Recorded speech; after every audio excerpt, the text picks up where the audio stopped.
হয়, নিশ্চিতভাৱে চাওক, পাৰিজাত 1948 চনতে গুৱাহাটী হাইকোৰ্ট স্থাপন হৈছিল আৰু সেই তেতিয়াৰ পৰা বৰ্তমান সময়লৈকে যি গুৱাহাটীৰ এই স্থানত, মোৰ পিছফালে থকা এই স্থানতে গুৱাহাটী হাইকোৰ্ট আছে আৰু তেনে ক্ষেত্ৰত 1948 চনৰ পৰা আচলতে যি একে স্থানতে থকা হাইকোৰ্টক লৈ আচলতে যিসকল অধিবক্তা সমাজৰ এক আৱেগ আছে আৰু যি ৰংমহললৈ স্থানান্তৰৰ যি চৰকাৰে পদক্ষেপ গ্ৰহণ কৰিছে তাৰ বিৰোধিতাৰে এতিয়া বাৰ এছ'চিয়েশ্যনৰ যিসকল অধিবক্তা আছে প্ৰত্যেকগৰাকী অধিবক্তা ওলাই আহিছে। তেওঁলোকে 3 দিনীয়া যি অন্বেষণ কাৰ্যসূচী, সেই কাৰ্যসূচী পালন কৰিছে আৰু 11 তাৰিখৰ দিনটোত আপুনি ইতিমধ্যে উল্লেখ কৰিছে যে ৰংমহলত যি আধাৰশিলা, সেই আধাৰশিলা স্থাপন কৰা হ'ব, শিলান্যাস কৰা হ'ব আৰু তাৰ পাছতে আচলতে বহুদিনৰ পূৰ্বৰে পৰা যেনেধৰণে অধিবক্তা সমাজে তেওঁলোকে সেই স্থানলৈ স্থানান্তৰৰ বিৰোধিতাৰে তেওঁলোকে যেনেধৰণে প্ৰতিবাদ কৰি আছিল, কিন্তু সেই প্ৰতিবাদ আওকাণ কৰি কিন্তু চৰকাৰে তেওঁলোকৰ কথালৈ, তেওঁলোকৰ প্ৰতিবাদলৈ কোনো ধৰণৰ দৃষ্টি দিয়া নাই। আচলতে সেই পদক্ষেপ, তেওঁলোকৰ যিটো প্ৰতিবাদ, সেই প্ৰতিবাদ তেওঁ আওকাণ কৰি চৰকাৰে 11 তাৰিখে যিটো শিলান্যাসৰ যিটো প্ৰক্ৰিয়া লৈছে, কিন্তু তাৰ বিৰোধিতাৰে এনেধৰণে যিসকল বাৰ এছ'চিয়েশ্যনৰ যিসকল অধিবক্তাসকল আছে তেওঁলোকে এনেধৰণে প্ৰতিবাদত বহা দেখিবলৈ পোৱা গৈছে। তেওঁলোকে অন্বেষণ প্ৰতিবাদত বহিছে, প্ৰত্যেকজন অধিবক্তা ওলাই আহিছে। আজি ৰংমহললৈ যি স্থানান্তৰ, সেই স্থানান্তৰৰ বিৰোধিতাৰে এনেধৰণে প্ৰত্যেকগৰাকী অধিবক্তা ওলাই আহিছে।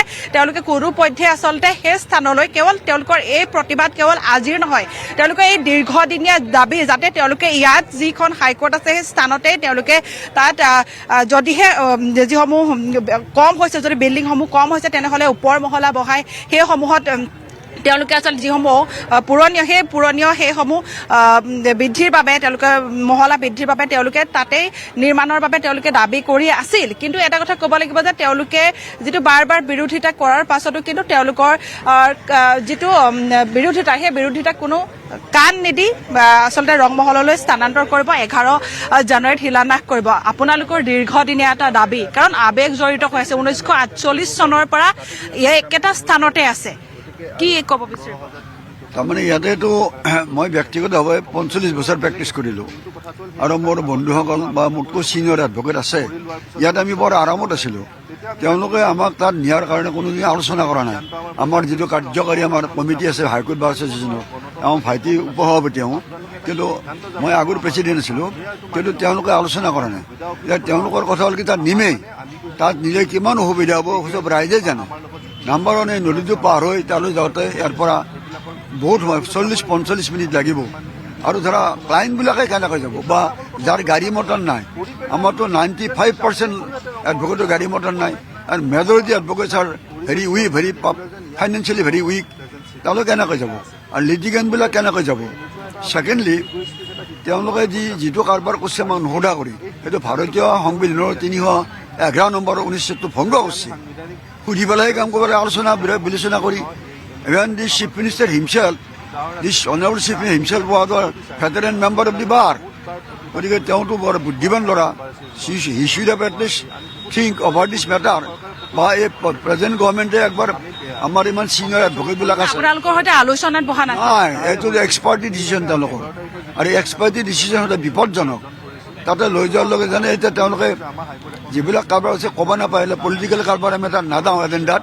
কিন্তু অটল বিহাৰী বাজপেয়ী কৈছিল যে তোমালোকে বিনা কাৰণত মানুহক টকা পইচা নিদিবা, মানুহবিলাক এলেহুৱা হ'ব, সংস্থাপন দিবা।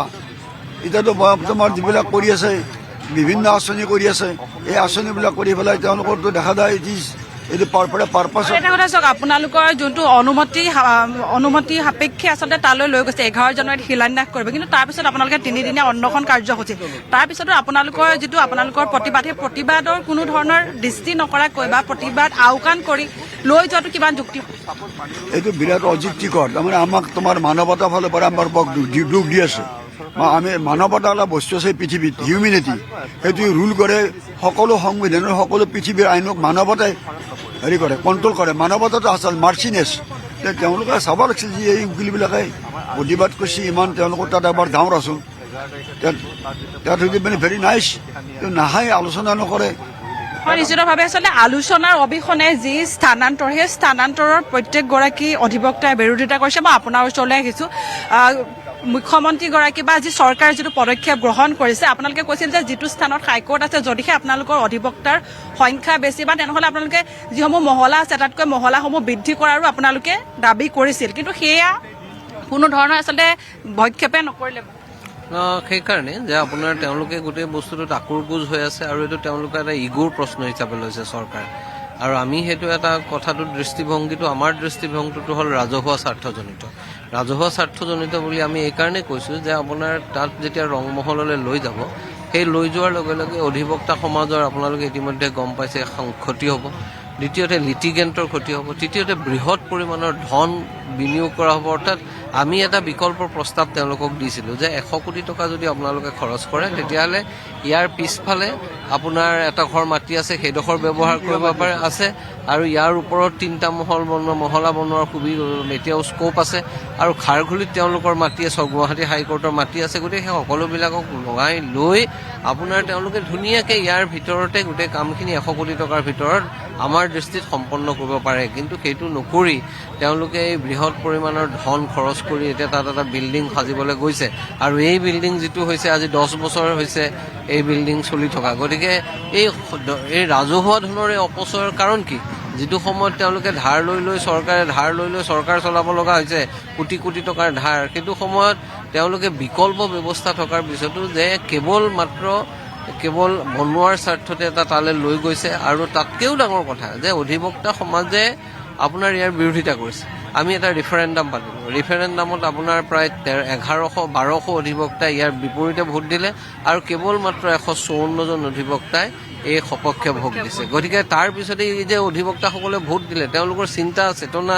মগজু বুলি কোনো বস্তু নাই নেকি তেওঁলোকৰ সেইখিনি কথাক তেওঁলোকৰ অভিমতটোক গুৰুত্ব দিব নালাগে নেকি এই প্ৰশ্নবোৰ আমি তেওঁলোকক বাৰে বাৰে কৰিছোঁ তাৰ পিছতো তেওঁলোকে যিহেতুকে কৰি আছে আৰু আপুনি এটা কথা চাব যে অধিবক্তা সমাজৰ মাজত গঢ়ি উঠা সহমত সম্পৰ্কে কোনো আপোনাৰ সন্দেহৰ অৱকাশ নাই সেইকাৰণে আমি দেখিছোঁ যে এটা মেছেজ এটা চাৰ্কুলেট হৈ আছে য'ত চৰকাৰী অধিবক্তাবিলাকক কোৱা হৈছে যে তোমালোকে যদি তালৈ নোযোৱা 19 তাৰিখে তেতিয়াহ'লে তোমালোকে 11 তাৰিখে 19 তাৰিখৰ পৰা তোমালোকৰ চৰকাৰী অধিবক্তা হিচাপে তোমালোকে এপিয়াৰ নকৰিবা অৰ্থাৎ এটা ভয় আৰু ভাবুকিৰে গোটেই কাৰবাৰটো চলোৱাৰ চেষ্টা কৰা হৈছে অধিবক্তাসকলৰ মাজত বিভাজনৰ চেষ্টা কৰা হৈছে আমি সেইদৰে বিৰোধিতা কৰিছোঁ আমাৰ ইয়াত এইটো ৰাজনীতিৰ ঊৰ্ধত অধিবক্তা সমাজৰ প্ৰশ্নটো সেইকাৰণে আপুনি চাব যে 1100 বা 1200 যি অধিবক্তাই ইয়াৰ বিপৰীতে ভোট দিছিলে সেইবিলাকতো সকলো চৰকাৰ বিৰোধী মানুহ নহয় তাত চৰকাৰ সমৰ্থন কৰা মানুহ আছে কিন্তু এই সিদ্ধান্তটোৰ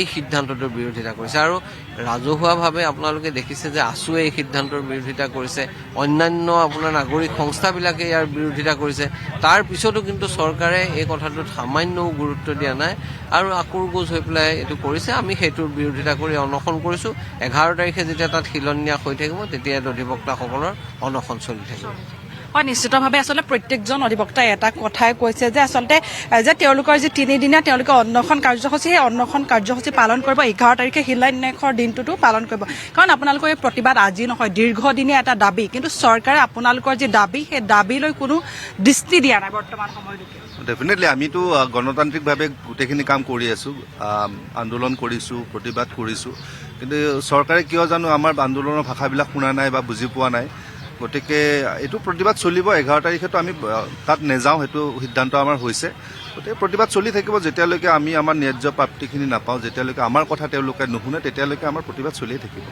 দাবী মানিবই লাগিব আপোনালোকৰ দাবী মানিবই লাগিব বুলি নহয় আমাৰ লগত আলোচনা কৰক আমাৰ দাবী যদি তেওঁলোকে কয় যে আপোনালোকৰ দাবীটোত কোনো ভেলু নাই কোনো ওজন নাই তেতিয়া আমি দাবী উঠাই লওঁ কথা পাতক আমাৰ লগত ইমান যদি সৎ সাহস আছে তেওঁলোকৰ যদি ইমানখিনি দে আৰ ভেৰি মাছ যদি ইমান কনফিডেণ্ট আছে যে তেখেতসকলে যিটো সিদ্ধান্ত লৈছে পূৰা জোৰ আছে আহক না আলোচনা কৰক যদি আমাৰ দাবী অমূলক হয় আমি উঠাই ল'ম ন কিন্তু এবাৰো আপোনালোকৰ লগত আলোচনাৰ বাবে অহা নাই তেওঁ ভবা নাই যে আমি আমাৰ লগত আলোচনা কৰিব লাগে বুলি ভবা নাই সেইকাৰণে আজি এই পৰিস্থিতি হৈছে আজি সেইকাৰণে তেওঁ বিভিন্ন ধমকি দি পেলাই মানুহ নিবলগীয়া হৈছে মিটিঙত কিয় নিবলগীয়া হৈছে এই যে মনত আকুৰগোজ এটা ইগ'ইষ্টিক এটা ভাৱ লৈ আছে সেইকাৰণে এই পৰিৱেশটো সৃষ্টি হৈছে আদাৰৱাইজ আজি এটা মংগল পৰিৱেশ তাত আছিলে উৎসৱমুখৰ পৰিৱেশ সকলো হাঁহিমুখে গ'লোহেঁতেন আমি নিশ্চয় গ'লোহেঁতেন কিন্তু তেওঁলোক একমাত্ৰ চৰকাৰ আৰু উচ্চ ন্যায়ালয়ৰ দুই পক্ষ অলপ ভুল সিদ্ধান্তৰ কাৰণে আজি এই পৰিৱেশটো সৃষ্টি হৈছে ইয়াতে হয় নিশ্চিতভাৱে আচলতে এটা কথা উল্লেখ কৰিছে যে আচলতে কোনো আলোচনা নকৰাকৈ আলোচনাৰ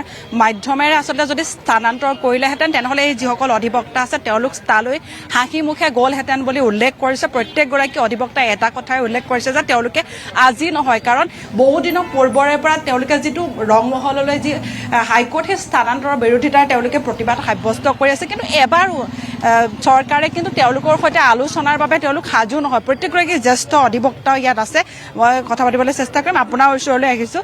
1948 চনতে আচলতে হাইকোৰ্ট স্থাপন হৈছিল, তেতিয়াৰ পৰা কাৰ্যক্ষম হৈছিল। কিন্তু আজিলৈকে আচলতে কোনো এখন চৰকাৰে আচলতে এই যোনটো ক্ষেত্ৰত কোনো ধৰণৰ দৃষ্টি আক্ষেপ কৰা নাছিল। আৰু কিন্তু এইখন চৰকাৰে ৰংমহললৈ যি স্থানান্তৰ লৈছে, কিন্তু তাৰ বিৰোধিতাৰে আপোনালোক প্ৰত্যেকগৰাকী ওলাই আহিছে। কিন্তু কি ক'ব বিচাৰিব এই ক্ষেত্ৰত? চাওক, ইয়াতে যিসকল অধিবক্তা ইয়াতে কাম কৰে, যিসকল কৰ্মচাৰী আছে হাইকোৰ্টৰ আৰু যিসকল মহুৰি আছে, আটাইৰে কাৰণে সমস্যাটো একেই। কিন্তু প্ৰয়োজনটো আছেনে নাই এইটোৱে কথা। কোনোদিনেই আমাৰ অধিবক্তা সমাজৰ পৰা কোৱা হোৱা নাই যে আমাৰ ইয়াতে যিখিনি সুবিধা দিছে এইখিনি সুবিধা পৰ্যাপ্ত নহয়, গতিকে আন ঠাইলৈ নিব লাগে, এনেকুৱা ধৰণৰ কথা কোনোদিন কোৱা হোৱা নাই। আৰু এই বিষয়ে কোনো আলোচনা হোৱা নাই। হঠাৎ এদিন এটা সিদ্ধান্ত হ'ল যে ইয়াৰ পৰা ৰংমহললৈ এই হাইকোৰ্ট স্থানান্তৰ কৰা হ'ব। ৰংমহললৈ কিয়? এইটো প্ৰথম প্ৰশ্ন। ইয়াত এটা ন্যস্ত স্বাৰ্থ জড়িত আছে। দ্বিতীয় কথা, গুৱাহাটীৰ আশে পাশে মাটি নাই নেকি? এই যে মোৰ পিছত যে এই মহিলাসকল আছে, তেওঁলোকে চাগে এঘণ্টা দূৰৰ পৰা বাট কৰি বা ইয়ালৈকে আহিবলৈ কাম কৰিবলৈ, যদি তালৈ যদি হাইকোৰ্টখন যাবলগীয়া হয়, তেওঁলোকে আৰু এঘণ্টা ট্ৰেভেল কৰিব পাৰিব। এইটো সম্ভৱ হয় নেকি? বেছিভাগে হয়তো এটা ডাঙৰ অংশই উকালতিয়ে বাদ দিবলগীয়া পৰিস্থিতিৰ সৃষ্টি হ'ব। এটা সাধাৰণ বুদ্ধিসম্পন্ন মানুহ এজনেও এই কথাটো বুজি পাব। তথাপি এনেকুৱা এটা সিদ্ধান্ত আমাৰ ওপৰত জাপি দিবলৈ চেষ্টা কৰা হৈছে। আৰু আজি আমি 2 বছৰৰ অধিক কাল আমি প্ৰতিবাদ কৰি গৈছোঁ। আকৌ প্ৰতিবাদ আমি গণতান্ত্ৰিকভাৱে কৰি যাম। হয়, নিশ্চিতভাৱে এনেধৰণে আচলতে প্ৰত্যেকগৰাকীয়ে কৈছে তেওঁলোকে অসুবিধাৰ সন্মুখীনৰ কথা তেওঁলোকে উল্লেখ কৰা নাছিল। কিন্তু চৰকাৰে নিজৰ একপক্ষীয়া সিদ্ধান্ত আৰু একপক্ষীয়া সিদ্ধান্তই তেওঁলোকে চৰকাৰে নিজৰ সিদ্ধান্তত অটল হৈ তেওঁলোকে আকুৰগোজ হৈ আচলতে যি ৰংমহললৈ স্থানান্তৰ, সেই স্থানান্তৰৰ বিৰোধিতা কৰিছে। আজি আপোনালোক প্ৰত্যেকগৰাকী ওলাই আহিছে, কাৰণ আপোনালোকে পূৰ্বৰে পৰা প্ৰতিবাদ কৰি আছিল যে স্থানান্তৰ কৰিব নালাগে। কিন্তু আপোনালোকৰ যি প্ৰতিবাদ, সেই প্ৰতিবাদ আওকাণ কৰিছে চৰকাৰে। নহয়, এইটো চাওক, উচ্চ ন্যায়ালয়টো আমাৰহে একচুৱেলি কৰ্মৰ এটা স্থল। গতিকে আমাৰ কোনো এডভকেটে আজিলৈকে ক'তো আবেদনেই জনোৱা নাই যে আমাৰ কিবা অসুবিধা হৈছে বা উচ্চ ন্যায়ালয়টো স্থানান্তৰ কৰিব লাগে। এইটো এটা কমপ্লিটলি হঠকাৰী আপোনাৰ আৰু গভমেণ্টৰ নিজাববীয়া সিদ্ধান্ত। গতিকে আমাৰ চাওক, ৰিচেণ্টলি ভোটিং হৈ গৈছে। ইভেন ভোটিঙতো আমি প্ৰায় 90% যিসকল অধিবক্তা সমাজ আমাৰ উচ্চ ন্যায়ালয়ৰ ওপৰত ডিপেণ্ডেণ্ট, তেওঁলোকে আপোনাৰ স্থানান্তৰৰ এগেইনষ্টত ভোট দিছে। গতিকে সেই ভোটিংটো ৰাজহুৱাও কৰা হৈছে আপোনাৰ। কিন্তু আমি যিটো দেখিছোঁ, চৰকাৰ আকুৰগোজ আৰু তেওঁলোকে আপোনাৰ মানে বৰ্তমান যিটো foundation stone laying down ceremony ৰাখিছে অহা 11 তাৰিখে, সেইটোতো আমাৰ কোনো অধিবক্তা তাতে নাযায়, আমি সিদ্ধান্ত লৈছোঁ। গতিকে আমি সিদ্ধান্তত অটল আছোঁ। গতিকে ভৱিষ্যতে আৰু কৰ্মপন্থা প্ৰতিবাদ চলি থাকিব আপোনাৰ, যেতিয়ালৈকে এইটো মানে চৰকাৰে আমাক মানি নলয়। গতিকে এইটো দুৰ্ভাগ্যজনক। কাৰণ আপুনি চাওক, এই উচ্চ ন্যায়ালয়ৰ যিটো ঐতিহ্য আছে, যিটো হিষ্ট্ৰী আছে, সেইটো ইয়াৰ পৰা তাতে লৈ গ'লে আপোনাৰ নিশ্চয় সেই গৰিমাত আপোনাৰ আঘাত সানা হ'ব। আৰু মই ভাবোঁ যে এই সিদ্ধান্তত চৰকাৰে নিশ্চয় পুনৰ বিবেচনা কৰা দৰকাৰ। আৰু ইয়াতে আৰু এটা কথা আছে, আপোনাৰ এই গুৱাহাটী উচ্চ ন্যায়ালয়খন অকল অসমৰ নহয়, আপোনাৰ ইয়াতে 4খন ৰাজ্য জড়িত হৈ আছে। অসম আছে, মেঘালয় আছে, নাগালেণ্ড আছে, মিজোৰাম আৰু অৰুণাচল প্ৰদেশো আছে। গতিকে তেওঁলোকৰো আপোনাৰ যিটো মতামত ল'ব লাগিছিলে, আমি যিমান দূৰ জানো কোনো ধৰণৰ মতামত লোৱা হোৱা নাইগে এতিয়ালৈকে আপোনাৰ। গতিকে এই প্ৰতিবাদ, আমি গণতান্ত্ৰিক প্ৰতিবাদ অব্যাহত আছে আৰু অব্যাহত থাকিব আপোনাৰ। হয়, নিশ্চিতভাৱে তেওঁলোকে উল্লেখ কৰিছে যে যি প্ৰতিবাদ, সেই প্ৰতিবাদ অব্যাহত আছে, অব্যাহত থাকিব। মহিলাসকল আছে, মই তেওঁলোকৰ পৰা অকণমান কথা জানিবলৈ চেষ্টা কৰিম। প্ৰত্যেকগৰাকী মহিলা আজি ওলাই আহিছে। মই আপোনাৰ ওচৰলৈ আহিছোঁ। ইতিমধ্যে এজনে উল্লেখ কৰিছে যে আচলতে মহিলাসকলেও আচলতে স্থানান্তৰ কৰাৰ লগে লগে অসুবিধাৰ সন্মুখীন হ'ব। বাট কৰি বাই এঘণ্টা বহুত দূৰ হ'ব। আচলতে এইটো যিটো স্থান আপোনালোকৰ বাবে বৰ্তমান সুবিধা হৈছে যদি স্থানান্তৰ হয়, কাৰণ 11 তাৰিখে শিলান্যাস কৰিব, তেনে ক্ষেত্ৰত আপোনালোকৰ বাবে বহুত অসুবিধা বা বহুত সমস্যা। Right. সেইটো because we simply oppose the shifting of the building because this is our heritage building. We don't want our heritage building to be damaged. Secondly, there is a communication problem because especially just now sir has said that the communication problem. Nearly here we used to reach within 10 to 15 minutes.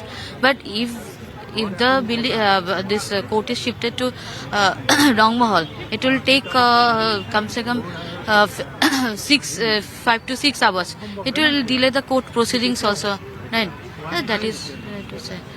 নিশ্চিতভাৱে সকলোৱে এটা কথা উল্লেখ কৰিছে প্ৰত্যেকগৰাকী যিসকল মহিলা অধিবক্তা আছে তেওঁলোকেও সেই একেটা কথাই কৈছে যিটো বিৰোধিতা কৰিছে প্ৰত্যেকজনে আপোনালোকেও আজি বিৰোধিতাৰে ৰংমহললৈ স্থানান্তৰ বিৰোধিতাৰে এনেধৰণে যি অন্বেষণ প্ৰতিবাদ কাৰ্যসূচী পালন কৰিছে প্ৰতিবাদ কাৰ্যসূচীত আপোনালোকেও অংশগ্ৰহণ কৰিছে কি ক'বলৈ বিচাৰিব চৰকাৰক হাইকোৰ্টটো নিব নালাগে আৰু ইয়াৰ পৰা আমাৰ মাইকী মানুহখিনিৰো হয় বহুত বেছি প্ৰব্লেম হ'ব কিছুমানে এৰিয়েই দিব লাগিব প্ৰচেছনটো কাৰণ আমি ইয়াতেই থাকি ল'ৰা ছোৱালী আনিব যাব পাৰোঁ মানে বহুত ভাল হয় কাৰণ এইখিনি বস্তুত আৰু আমি অকল এডভকেটখিনিৰ নহয় জনসাধাৰণৰো বহুত প্ৰব্লেম হ'ব এখন এফিডেভিটৰ কাৰণে তেওঁলোক সেই তালৈ যাব লাগিব কিমান প্ৰব্লেম হয় সেইটো কাৰণে পাৰিলে ইয়াত থকাটো ভাল আৰু ইমান ধুনীয়া হাইকোৰ্টটো কিয় ভাঙিব লাগে সেইটোও এটা ৱেষ্টেজ নহয় জানো সেইটোৰ কাৰণে আৰু সেইটোৰ কাৰণে Wastage of money.